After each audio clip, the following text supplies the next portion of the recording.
Учурдун талабына ылайык кандай иш жасабайлы, кайсыл жерге барбайлы, фотографсыз, видеографсыз элестетүү мүмкүн эместей. Бүгүнкү каарманыбыздын өзгөчөлүгү жаратылышты сүрөт аркылуу жандуу чагылдырып бергенинде. Анда эмесе алгач бүгүнкү каарманыбыздын сүрөттөрүн экранга көргөзүп алалы дагы, андан ары маегибизди уланталы.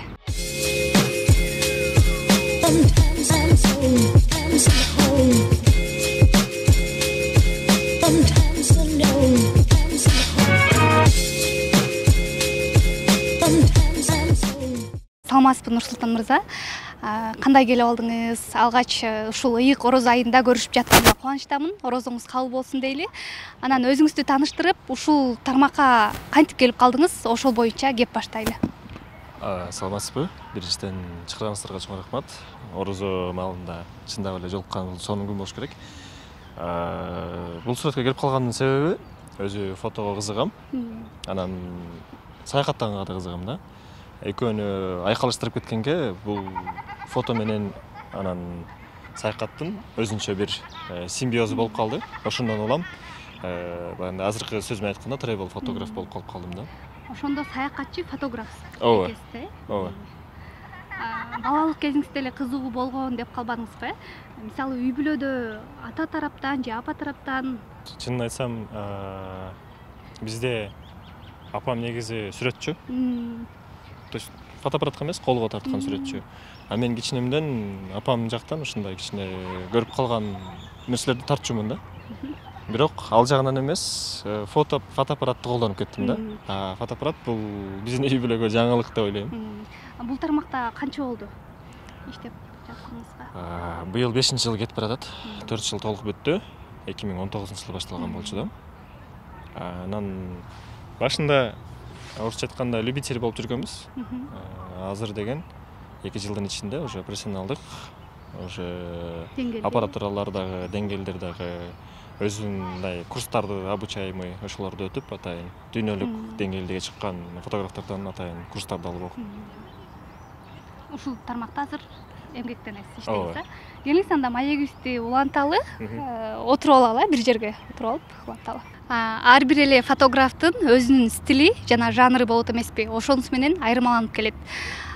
Сиздин баракчаңызды барактап отурсам, ушундай бир жаратылыштын сонун жерлерин тартыпсыз да, Кыргызстаныбыздын сонун керемет жерлерин.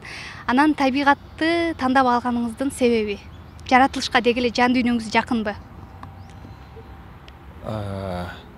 Фотого келишимдин бирден бир себеби бул мен саякаттаганды жакшы көргөнүмдүн себеби да болуп чыкты да. Ушу саякаттап жүрүп негизи бир жордо турбай жаратылыштан башталып, анан жаратылышка болгон кызыгуу күчөп кетти да. Өзүм негизи профессия боюнча тарыхчымын. Анан мага деген ошол жерлердин өздөрүнүн аталышын, кантип аталып калганын, ал жерде кандай көлдөр бар, кандай суулар бар. Биз деген мындай да ачык айтканда кыргыздар деген Кыргызстандын 94% тоодон турганын билебиз, угабыз. Бирок ошол жердин кандай аталышын, кайсыл жерде кандай көл бар экенин, кандай водопад бар экенин билбейбиз да. Ошону өзүм баракчам аркылуу элге, кыргыз элине, дүйнө жүзүнө тааныштырууга, мындай айтканда өзүмө миссия катары кабыл алып, ошону деген фото аркылуу чыгарып баштадым, сүрөттөрдү чыгарып баштадым. Анан ойлогон эмесмин ушундай деңгээлге келет деп башында. Бирок убакыт өтүп, профессионалдуу түрдө алектенип калдым. Сиздин сүрөттөрүңүз кайсыл жерлерде колдонулат? Деги эле кандай деңгээлде колдонулуп келет буга чейин? Акыркы 2 жылдын ичинде Кыргызстан бул департамент туризма, анан фонд развития туризма деп экөө бар. Ошолор аркылуу менин сүрөттөрүм жанагы кайсыл жерде форум болбосун, чет өлкөдө менин сүрөттөрүм, менин видеолорум колдонулуп келет. Башка деле фотоаппараттарды колдонулат, ошо мен просто ошол деңгээлге көтөрүлдүм дегендей айтып атам да. Бул биринчиси, экинчиси деген биздин областтарда канча аэропорт болбосун, ошол аэропорттордун баарында менин фотолорум колдонулуп келинет. Жана чоң экрандарга же болбосо чоң баннерлер илинип келет. Дубай жакында эле Дубайда экспо өттү. Ошо Дубайда коюлуп келди. Андан сырткары бизде департамент сайт турат бизде. Ошол жерде основной интерфейсте менин фотом турат. Федерация альпинизма бар бизде жагы өтүп келди. ошол жакта да менин сүрөттөрүм турат. Эгерде чет жакта айтып келсек, бул Германия, Япония, Корея, Финляндия, Нью-Йорк, Дубай, ушул өлкөлөрдө сүрөттөрүм тут байкы выставка, көргөзмө болуп коюлуп, көргөзүлүп келди. Дагы деле уланып келатат. Бул кичине болсо дагы баягы Кыргызстандын жаратылышын чет жерге көргөзүп, Кыргызстанга салымын кошкон деген өзүмдүн мындай позициям деген ойдо айтып кеттим да. 1-2 жыл мурунку маегиңизди угуп калдым да. Мен деген профессионалдуу фотограф эмесмин деп азырынча деп айтыпсыз да ошол учурдачы. Андан бери убакыт өттү. Азыр ушу турай эле суроо айтып калбадыңыз, суроо берейин. Өзүңүздү баалап кетпейсизби? Мен профессионал эмесмин дагы деле. Анткени сүрөт деген бул ар кимдин өзүнүн представлениясы бар да, көргөн өзүнүн немеси бар да, айтканда орусча айтканда картинкасы бар. Образ. Анан ар киши өзүнүн образын жараткысы келет. Анан ар кишинин өзүнүн образы болгондон кийин бул образ убакыт өткөнү менен ошол адамдын кандайдыр бир практикалары көп болгондуктан бул жакшырып кете берет да. То есть улучшает свой профессионализм дегендейчи. Бул ар бир адам өмүр бою өнүксө болот да. Ошон үчүн өмүр бою мындай профессионал эмес, любитель катары деп кабыл алам да менчи. Профессионалдык түрдө ушул менен алектенип иштейм деген мааниде айтып атам профессионал депчи. Анда сиз ошол профессионал болуп калганда дагы бир маек алабы сизден, ошол учурдагы келеттир. Кийинки суроом, сиз ушул жаратылышка кызыгам деп калдыңыз, көп жерлерди Сары Челектен баштап, айтор көп жерлерге барыпсыз да. Анан ошол барган жактардан негизи сүрөт тартууда кыйынчылыктар жана кызыктуу учурлар менен бөлүшүп кетсеңиз кыскача. Кызык жагынан. Ооба, кызык жагын айтып келсем, ар бир поездка, ар бир биздин чыгуу, саякатыбыз байкы орусча айтканда приключениясыз өтпөйт. Бул биринчиден, анан элдер деген тыйындын эки бети болот дегендей, бир эле жакшы жагын көрүшөт да, сүрөттүн даяр экенин көрүшөт, процесстин бүткөнүн көрүшөт да. Процесстин өзү бул эң жумуштун эң көп жагы ошол жакта да. Мисалы, ошол биз тартып бара турган жерди барып жетүү, килейген чоң сумкаларды алып басуу, машиналар менен жетүү, обычный жөнөкөй машина жетпесе, УАЗдиктер барат, аттар барат, алар барбай калса, анан жөө түшүп алып басмай. Анан жанагындай бийик ашууларды ашып, тоолорго чыгат экенсиз да. Анан ошол жакта аба ырайы да ар кандай өзгөрүп кетиши мүмкүн да, туурабы? Ошондо мындай кандай кыйын учурлар болуп калбайбы?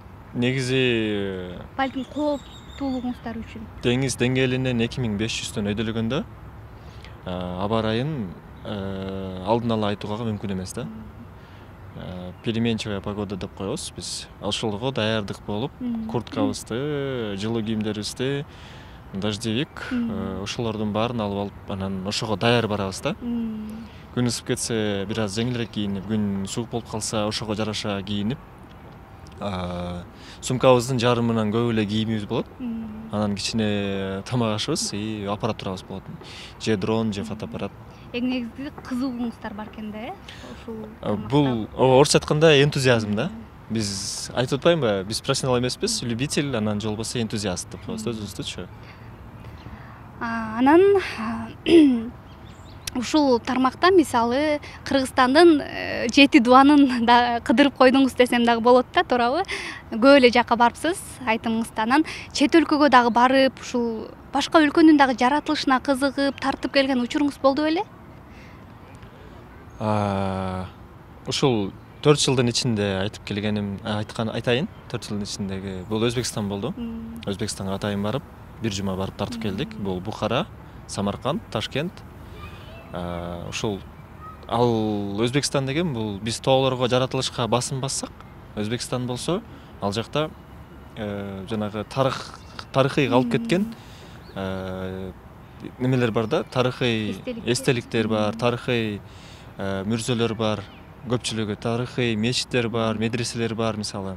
Бул Самарканд менен Бухарада, Хивада аябай басымдуулук кылат да. Бул Орто Азиядагы эң бир чоң сакталып калган тарых да. Ошолорду тарттык.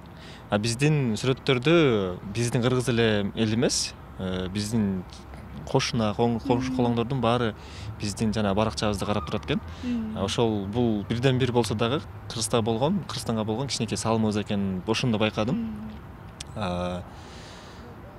Өзбекстанга бардым азырынча. Анан дагы максаттар бар. Башка мамлекеттерге чыгып тартып келүү, Исландия мисалы, Япония, Гавайи дегендечи. Ал жактын өздөрүнүн эмеси бар да, эмне айтканда элдин баары барып тартып жүрчү.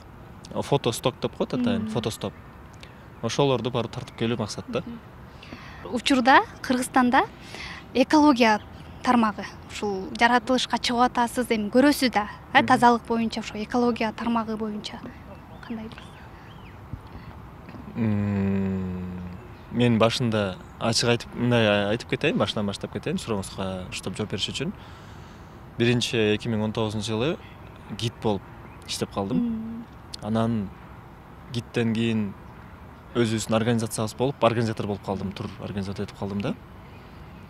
Анан ошондо байкадым, канчалык көп поток эл болсо, бир эле белгилүү бир локация деп айтабыз өзүбүзчө, мындай белгилүү бир жерге бара турган болсо, канчалык адам көп барса, бул ошол жерге зыян тийгизет экен да. Анткени ошол адамдын канчалык бир проценти баары бир жанагы биз баскан жол менен эмес, чөптөрдү тебелеп салышы мүмкүн, ошол жергиликтүү чөптөрдү, бактарды сындырып коюшу мүмкүн деген сыяктуу да. Анан экологияда биз Кыргызстандагы эң эле чоң проблема, эң эле чоң көйгөйүбүз бул ошол жергиликтүү эл, мен баары эмес, бирок көпчүлүгү жергиликтүү элдер, туристтер эмес, кыргызстандыктар. Бул өкүнүчтүү бир жагынан. Бирок муну мойнубузга алышыбыз керек. Мусорду биздин көбүнчө жергиликтүү элдер таштайт да. Бирок экинчи жагы, Кыргызстандын ичинде 3 жылдан бери туризм, ички туризм аябай жакшы өнүгүп бараткандыктан, жергиликтүү гид, жергиликтүү туристтер ошол жерлерди тазалап кетип атышат да. Бул аларга тиешелүү эмес мусорлорду дагы ошол жерден тазалап кетип атышат. Бул деген аң сезимдин өнүгүүсү, ошол жерден бул башка бир деңгээлге чыгуусу деген туризмдин башка бир деңгээлге чыгып аткан эмесин көргөзөт да. Көргөнүнчү. Түшүнүктүү. Кайрадан сүрөт дүйнөсүнө өтөлү. Негизи биздин көз караш менен сүрөтчүнүн көз карашы бул такыр эки башка нерсе болуш керек. Анан адамдарды болобу, жаратылышты болобу айтор тартууда эмнеге көңүл буруш керек жана кандай ыкмаларды колдонуш керек? Ыкмаларын айтып кетейин. Ыкмалары биз көбүнчө эртең менен атайын күндүн чыгышын күтөбүз, анан күндүн батышын күтөбүз. Күн күркүрөп жатканда дагы баягы чагылган чартылдап булуттар чогулуп, күндүн нуру азайып калган кезде ошондой тартканга ылайык тартып тартабыз да. Ал эми күн чакчайып тийип турганда бул сүрөттүн аябай кызыгуусун, кызык болуусун жоготот да. Ошондуктан бир сүрөткө бир композицияны кошконго аракет кылабыз. Сүрөттө бир главный герой деп коет. Ошол сүрөткө бир главный геройду кошуп, композиция кылып, жаратылышты кошуп, ошол жердеги масштабты бергенге аракет кылабыз. Ошол жердин кооздугун бергенге аракет кылабыз. Перспектива деп коет, план деп коет да бул. Баарын айкалыштырат экенсиздер да. Бул деген убакыт менен да, бирок башында деген эмнени көрсөң ошону тартып жүрсүң. Убакыт өтөрү менен кичине более мындай профессионализмге таянып, перспективаны колдонуш керек, анан светти туура колдонуш керек деп акырындан баягы өзүңдүн немеңди көтөрөт экенсиң да, деңгээлиңдечи бираз-биразчы. Бирок ошентсе деле биз өзүбүздү профессионал эмес, энтузиаст, любитель катары сезебиз. Анан бир суроо мени ойлондуруп келет да. Мындан бир нече жыл мурун негизи фотографтарга аябай эле көз каранды болчу десем дагы болот да.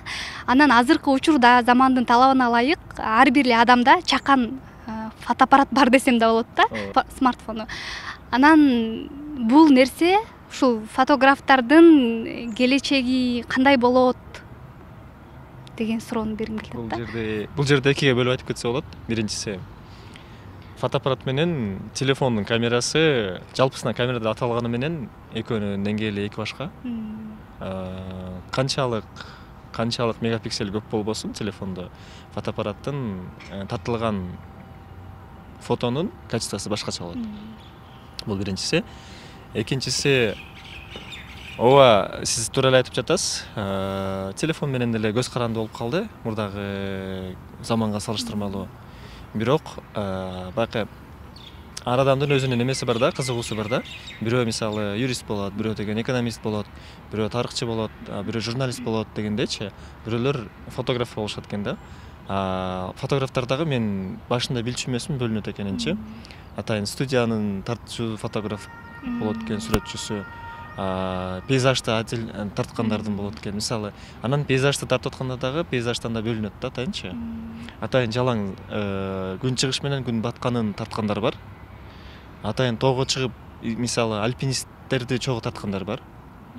Бөлүнөт экен да. Сиздики кайсыл? Меники пейзажный фото. Жалпысынан эле. Бирок мен закатты деле, ошо рассветти деле, анан Кыргызстанда тоолуу аймак болгондуктан мен өзүм атайын байкы альпинисттин атайын даярдыгын өттүм. Анткени тоодо деген ар кандай кырсыктар болуп кетиши мүмкүн. Ошого биринчи медициналык жардам кандай болуш керек, биринчи кандай учурда кандай өзүңдү алып кетүү керек. Бул өзүбүзгө биринчиден безопасность да, ошондой нерселерди карманып, тоого чыгып тартып, ошо тоонун башына пиктерге чыгып тартып жүрөбүз да, атайын. Сөзүңүздүн айтымында ушундай көп жерлерге барыпсыз, көп жылдан бери эле ушул тармак менен алектенип келет экенсиз. Анан ар бир адам өзүнүн кылган эмгегине жараша бааланат эмеспи? Сыр болбосо канча каражат табасыз азыр ушул тармакта? Кыргызстанда көп өлкө немелер бар, туркомпаниялар бар, ошолор менен иштешебиз. Бирок туруксуз да. Ошон үчүн мен сизге бир цифраны айта албайм да. Мисалы заказ түшөт деп коет го, мисалы бир сиздин сүрөттөрүңүздү көрүп, сунуш түшүшү мүмкүн да. 2-3 күнгө ушул жака барып тартып келели деген сыяктуучу. Ошол нерсени элге деле ачыктап койбойлу дегенде, анткени бул тармакка кызыккандар дагы бар. Эми каражатын дагы азыркы учурда маанилүү да. Ошол жагын сурадым да. Андай болсо мындай да. Мисалы туркомпания атайын ошол бир маршрутты өтөт да, 3 күндө же 4 күндө же бир жумалап өтөт да.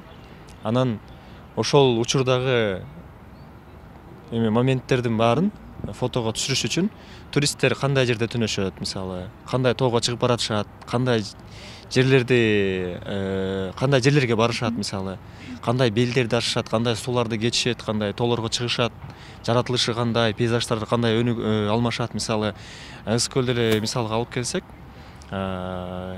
чөлдөрдөн баштап, жарым чөлдөрдөн баштап, бул деген каньондор да, жарым чөлдөрдөн баштап кокту колот, токой болуп туруп, кайра аска тоого чыгып кетебиз да.